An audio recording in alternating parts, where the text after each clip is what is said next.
Y los problemas obviamente no se solucionan de un momento para otro. Y quizás uno de los principales problemas a nivel económico que tiene la Argentina es la inflación, y no solamente eso, porque es también lo que ha generado la inflación, todo aquello que la rodea, y en gran medida también todo lo que uno podría pensar que fueron los intentos, en todo caso, por tratar mínimamente de menguar en el impacto que tiene, no solamente en las familias, quizás también en las empresas, quizás también en las decisiones de invertir, porque hace falta inversión para que el país pueda seguir creciendo. En los últimos años las decisiones fueron muy erróneas y generaron una inflación que ustedes estaban viendo, vamos a compartirlo, en este ranking que se ha dado a conocer en las últimas horas. Yo no soy partidario mucho de los rankings, pero por lo menos nos sirve para consignar el dato de la Argentina. Fíjense, en esta especie de listado, la Argentina 53,8% de inflación en el mundo. En los últimos 12 meses en el acumulado, la Argentina prácticamente entre los países que más inflación tienen. Esto tiene que ver con que, bueno, con que muchos países han peleado muchísimo con la idea de no generar inflación, con la responsabilidad de llevar a cabo políticas que no generen inflación, porque no solamente entienden que esto frena el crecimiento económico, sino además también que en muchos aspectos frena lo que son las inversiones, frena en definitiva la actividad y por lo tanto también la capacidad muchas veces de los estados de llevar adelante nuevas rondas de inversión y de tratar de expandir lo que es el desarrollo de cada uno de estos países. Cambiemos se equivocó feo. Lo que fueron las políticas que aplicó. Cambiemos determinó que la inflación tenía en principio un origen muy fuerte en lo que era el consumo y decidió apagar justamente la matriz del consumo, y esto generó una recesión enorme. La primera de las decisiones erróneas que tomó Cambiemos, seguramente usted lo recuerda, fue prácticamente a pocos días de asumir, cuando el propio Banco Central, pero al mismo tiempo el gobierno en su conjunto, decidió que la economía ya tenía incorporados lo que eran los precios del mercado del dólar blue, del dólar ilegal, si usted quiere, que cotizaba en torno a los 13, 14 pesos aproximadamente, contra un dólar oficial que estaba en torno a los 9 pesos con 50. ¿Qué hizo Cambiemos en esa primera instancia? Decidió directamente devaluar la moneda, llevarlo de los 9,50 a los 14,50, bajo la hipótesis de que esto ya estaba en los precios de la economía. Y por supuesto se equivocó, porque el salto fue realmente enorme. De esa época, de cuando se tomó esa decisión que generó una inflación para el primer semestre del año 2016 de en promedio 4,5%, pero que en marzo superó el 6%, fíjense si no hubo realmente un impacto enorme en esa decisión de devaluar la moneda. Bueno, de ese momento son las imágenes que vamos a ver y son las declaraciones del presidente de la Nación, del expresidente Mauricio Macri.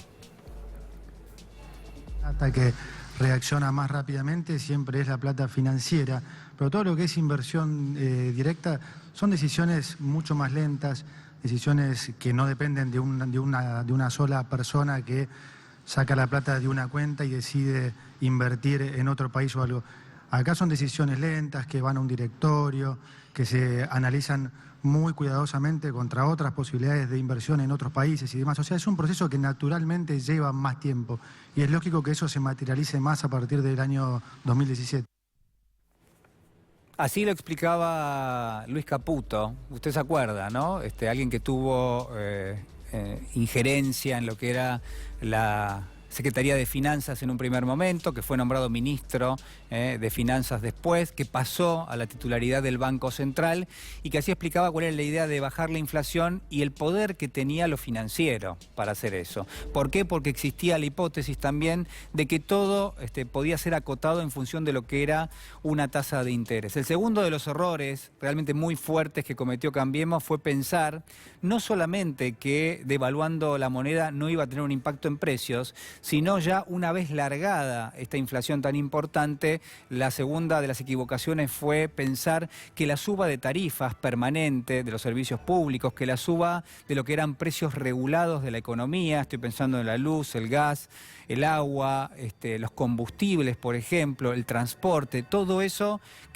no iba a generar una inflación, porque obviamente pagar del bolsillo lo que eran estos aumentos, lo que iba a generar era una menor demanda vía consumo, y como la hipótesis era que el consumo generaba inflación, bueno, que eso sumado a una tasa de interés realmente muy importante iba a pagar los precios. Bueno, pasó todo lo contrario, pasó todo lo contrario porque la inflación, la característica de la inflación durante el mandato de Cambiemos era que justamente la inflación se generó por la suba sistemática de las tarifas, por la suba sistemática del combustible, pero al mismo tiempo porque se dolarizaron esos contratos y porque el desmanejo financiero lo que hizo es que se generasen devaluaciones sistemáticas que erosionaron muy fuerte el poder adquisitivo de las familias en la Argentina.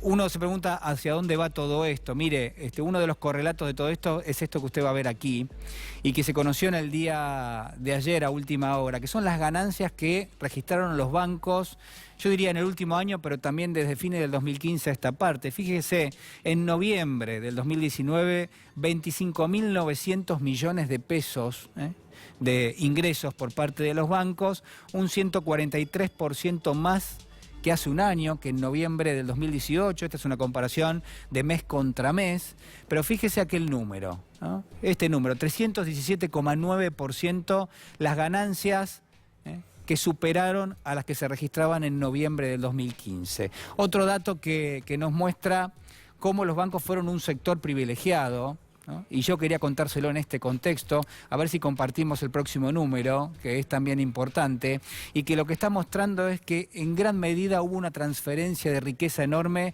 de los sectores que menos tienen a los sectores que más tienen. Y usted se va a dar cuenta por qué. Fíjese, ganancias 2015-2019, los bancos privados, mire ese número, 566%. ¿no?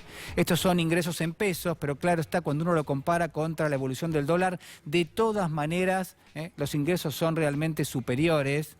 Y fíjese lo que ha pasado con los bancos públicos que han tenido una caída del 37,9%. ¿no? En este sentido, huelga decir que todo el sector financiero ha ganado dinero, los bancos públicos han ganado menos que los bancos privados.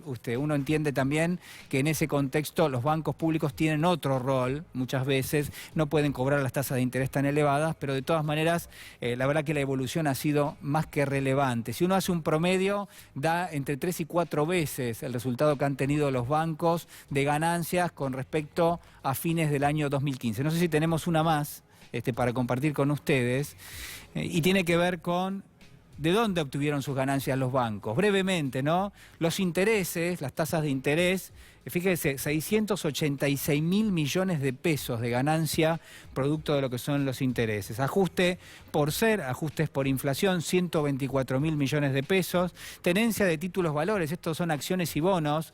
¿Cuánto le daba la tenencia de los bonos a los bancos? ¿Cuánto les da todavía? Más de 800.000 millones de pesos. En gran medida son las LELIQ, las letras que emite el Banco Central. Y después la diferencia de cotización del dólar, esto es, los bancos tienen activos en dólares, cada vez que se devalúa, eso en pesos es más importante en su valuación, y están ahí los 71.000 millones de pesos de ganancia. Brevemente, yo le decía al principio que el gobierno cometió por lo menos 3 errores, ¿no? El primero fue, como yo le sostenía recién, que en un contexto donde se pensó que los precios se habían incorporado esa cotización del dólar blue, bueno, finalmente esto no era así, se devaluó y esto impactó y generó inflación. La segunda de las medidas fue la suba de las tarifas, que también generó inflación y que el gobierno no supo ver.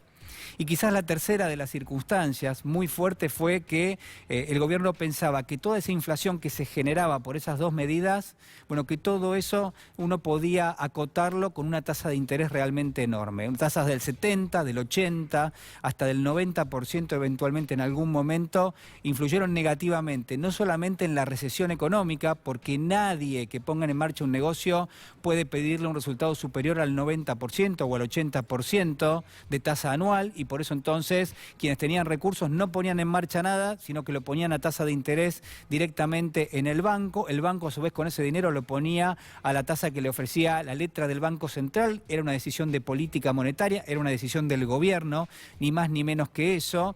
Y quizás por otro lado, y acá se va a entender muy bien para cerrar, cuál fue el concepto que terminó generando estas ganancias de los bancos, es directamente que aquel que necesitaba dinero tenía que pedirle un préstamo al banco y tenía que pagarle una tasa de interés del 80 y 90%. ¿Y a quién se le pagaba esa tasa de interés? Bueno, se le pagaba a aquel que tenía dinero disponible y que podía ponerlo en el banco para cobrar precisamente esa tasa. Se ve bien ahí cómo es la transferencia de riqueza, se ve que aquel que menos tiene y que necesitaba recursos, lo que hacía era tomaba un crédito a una tasa realmente muy elevada y que aquel que le sobraban los recursos la ponía en el banco para que le pagara precisamente esa tasa astronómica que el gobierno fijaba porque entendía que de esa forma combatía la inflación, una inflación que nunca terminó de bajar. Bueno, ese es el contexto en el cual la Argentina recibe en este momento ese número de inflación, uno de los más altos del mundo.